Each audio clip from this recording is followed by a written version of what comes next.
makes people immediately go to my page, read, go to my Instagram, and try to see who it is that I am, or see who I am immediately. Immediately.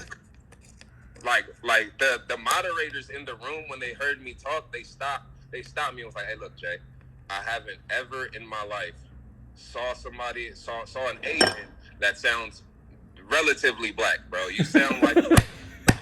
He was like, "I couldn't go to your page fast enough to check. Like, I went to your Instagram, I went scroll through, I couldn't check it fast enough, brother." Like, I'm like, "Oh, okay, makes sense." Now it just dawned on me today.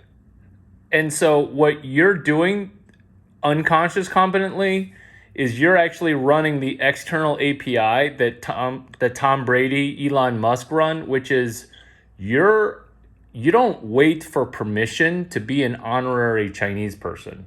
Okay. Tom Brady wasn't like, "Hey Larry, do you mind if I do every piece of shit thing that I thought you were joking and now I'm just gonna do it?" Like selfie no self, or "I'm gonna only bang my one concubine who I'm gonna marry, who's actually also my second wife." He didn't marry one time. He married 6 times or 8 times or 7 times in the one time he married, which is why he has 7 rings. Like Wow. he's a Chinese dude, and I actually give him shit because I'm like, "You're more chinky than I am." Because look at him, like all he talks about is family, and when he celebrates, okay, he doesn't pour champagne out. He goes to hijack Drew Brees' sons and be like, "Hey, if you ever get in football and want to give me a job in 35 years, I'll need a job, so I'm gonna kiss your butt." Man. That's being a nephew. That's uncling other people's kids. And if you saw the post game between him and Drew Brees, he starts yelling at the boys while the girls kicking their ass. Like, because the girls, 11 and just kind of fully developed, and the boys are just like, little. Yeah. He goes, "Fucking be nice." He didn't say fucking, but he's like, "Be nice to your sister." And everybody laughed because they're like, the sister's just kicking butt, like for Dominating him, yeah. dominating them. So that's an external protocol where he's not thinking, he's just talking like, "Hey, be nice to your sister," because that's all he says. "Hey, be nice to your sister," because that's all he heard because he has 3 sisters. That's what a Chinese dude does to celebrate. They don't go buy a new car, okay? They go hang out with their family. And if their family isn't around because they kind of miss their family, well, I'll just go get Drew Brees' family and just wedge myself in there. Wow. Crazy, right? Ditto Elon Musk. How do you celebrate becoming the richest person in the world? "I'm going to rent." What? Yeah, that's what Chinese dudes do. Like, I don't want to own shit all. Like, I own everything already. A house and a boat. A boat is a part-time job. It's not an asset. It's not even a depreciating asset. It's a shitty asset that's also a part-time job. Man. I could just rent a boat. Like, they call the boat a boat charter. And then now I'm going to own a boat, and now I'm going to have to charter out the boat? Like, are you high? Like, the 2 happiest days that a Chinese person owns their yacht: the day they bought it and the day they sold it. Wow. Look at Brady. Okay, so all in between is maintenance? Yeah, it's horrible. And watch Brady. He's going to be so happy that he sold that stupid boat. He already wiped out his other watercraft. A storm blew in March, April, May, June. And then he had to go to get his watercraft back. Could you imagine if he would have suffered an injury going to retrieve his scooter, his water scooter? Oh, man. Right? And his neighbors are He texting ended him. up getting rid of it anyway? No, his neighbors are texting him, "Hey, your water scooter's blew over here." Oh, wow. Honorary Chinese person is a protocol anybody can run, because no Chinese person is ever going to be like, "Stop culturally appropriating Like I even have a hard time saying that word, and I'm fucking intelligent as fuck. You can tell I've never said the word cultural appropriation The, because I had to like literally like say it aloud. I had to write it in my head and say, no Chinese you said person's ever you going to had to accuse you of that. PQRST. Yeah, that rolls off my tongue. The But cultural appropriation, like, there's no such thing. Like, I want you to steal. And so when you asked, hey, you know, what do you think of my profile picture? I'm like, that's not cultural appropriation. That's not mentor mentioning. That's chapter 3. Oh, so I got in this other room, okay? And I'm feeling it because Bitcoin at 57,000 means I'm only going to reuse my paper towels 3 times. Whereas prior, I was kind of pushing the upper limits of like a Ziploc bag being reused, you know, since frickin' March. I'm in, I'm in this Bitcoin room, and this female, this Homo sapiens, was like not dropping knowledge, but I could tell she was writing stuff down, and I could tell she was listening. And this is also after like 4 hours of a room. So I was like, hey, Kimberly, can I ask you something and pressure can I you? not cut you off? Or I don't. What can? What Yeah, do I mean? Can I not cut you you off? do don't want to cut me off in this situation because Go ahead. Kimberly and I do a deal on a book. And I said, hey, Kimberly, do you mind if I interrupt you to hard sell you a deal? She's like, what the fuck? And I was like, have you thought about maybe co-authoring a book that is going to kill 3 birds with 1 stone, not just 2, but you take notes, you progress forward, and you get credit for a book. She's like, I'm in. I'm like, I don't have to sell you anymore. And then she also sold one of her friends, and I sold 2 friends. And so now we're doing a 5-way proprietorship. They don't know that it's called that, but that's what it is. A 5-way proprietorship on Michael Saylor's book, The Bitcoin Wave. What do you got for me?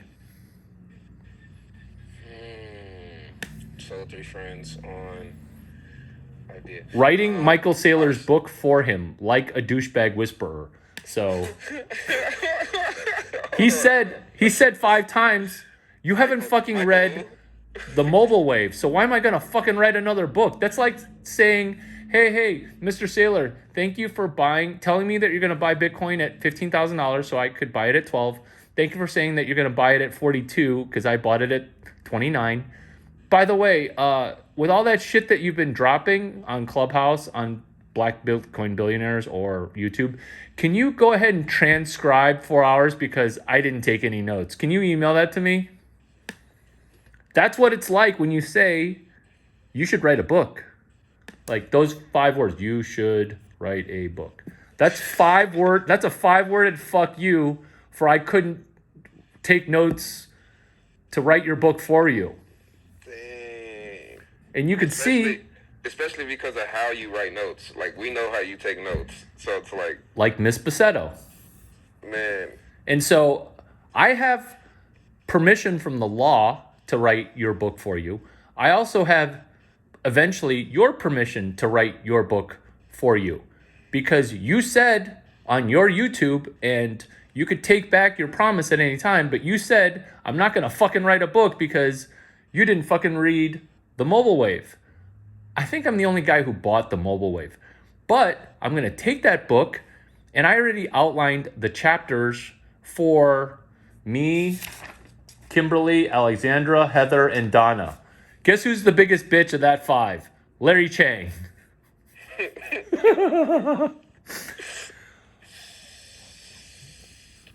takes curtsy. I'm taking notes. Please forgive me. Please forgive me. I am taking notes. Like, I'm literally, like, I take notes on almost everything that you're saying. So, like, if you get me pausing, it's me taking notes. Oh, I love the pause. They call it a pregnant pause because an idea is germinating, okay, like a redwood. Just like I had wood for Miss Bassetto's class when she taught me PQRST, and I literally hit puberty right at like 10 and a half. I think I even had a growth spurt in addition to wood. So Miss Bassetto, the pregnant pause, that's a redwood growing in your brain. These These three, these four, these us five, they started asking about Vagina Whisperer. And I explained to them what it is, which is basically speed seduction of executives.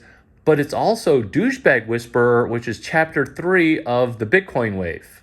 Paste copy your way forward. So I even outlined all their chapters. So anytime they don't write a chapter, I'll just write it. Because all the Bitcoin Wave is the unofficial Michael Saylor sequel to the other book that you didn't read. Okay. Chapter 3, paste copy your way forward. Right? And chapter 3 of the mobile wave is paper. Chapter 3 of the Bitcoin Wave is paper money and the springboard of putting pen to paper via paste copy. So I'm actually DJing 2 other books. Chapter 3 of What They Don't Teach at Stanford Business School and chapter 7 of Austin Kleon, the Kobe Bryant, Michael Jordan situation. Yeah. Page 57, Austin Kleon. And when Don didn't get it, I knew that everybody else got value because he's smart and he's rich, and he's still. You're expected to get it. You're expected to get it, and you'd expect somebody which is why douchebag whispering's hard, because sometimes douchebags, they made so much money doing the one thing that there's a hole in another thing. And so the douchebag actually won't level up if he's caught temporarily being non-pliable. And so that DJ's back to chapter 3, which is I will write Michael Saylor's book for him. It with his permission. And if not, like you'll be paralyzed just like Don. But he's probably pliable. And so we're probably going to end up getting VIP tickets to his 100K party that is after our 100K party because PQRST, we're going to execute before him. Bitcoin's going to be at $160,000 before the Michael Saylor party gets organized. It's going to hit 100 and then he's going to start planning. I've been planning this since a week after he said to John R. Veronis and American Hodl, hey, we should do a 100K Bitcoin party. I've asked them 3 or 4 times. No response at any time, in which case, I'll fuck your girlfriend for you.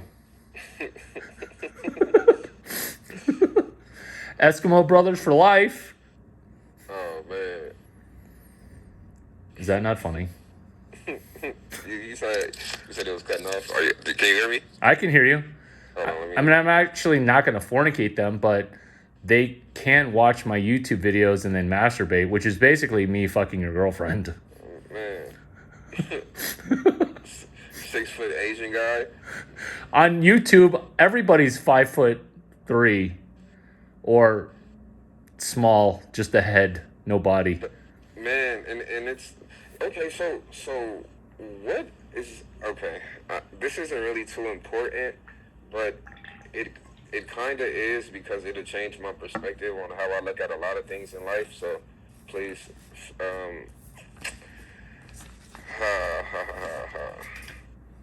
no, that's fine. I'm not gonna ask that question. Good job. Good job. Now you can be rich, okay? Because I was on pins and needles for you to not ask that question. And I was going to be polite enough to be like, okay, let's give him some leeway because he does have promise. But you editing that question, genius. Because you want to just focus on the focus versus focusing on some old piece of emotional baggage that you have now set down. Okay. That's why people stop, is because people are like, I actually liked my life before I was a millionaire. Like, I actually liked the hunger. And they start to get nostalgic about shit. That's why celebrities kill themselves. Because also, nobody in their group douchebag whispers to them. The reason I do douchebag whispering is because I'm the fixer that the celebrity's buddy brings in. because nobody wants to confront him. "Well, I don't want this gravy train to end, but this gravy train, it's literally off the rail. It's a train way off the track.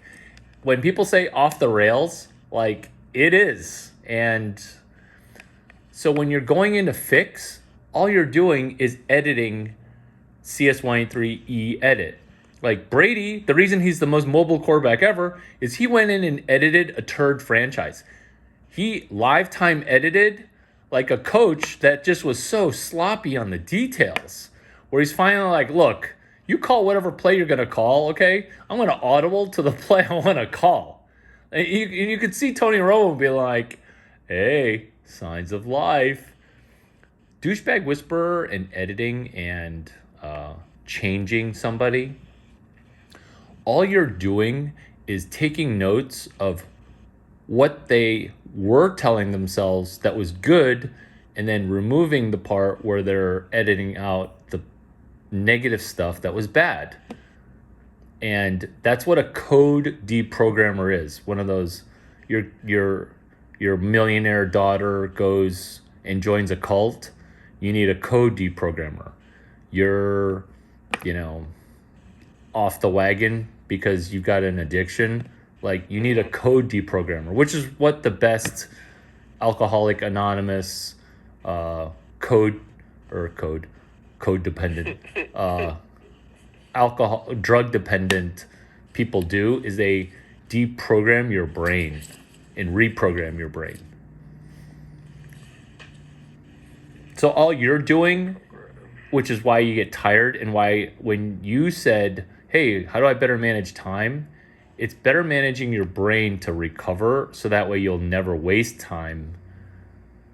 You'll never waste energy. So your question, albeit, probably a halfway decent one, versus just focusing on the focus.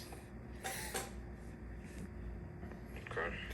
And then gaining confidence from having one thing that's commercially viable. Gaining confidence from some incredibly specific thing.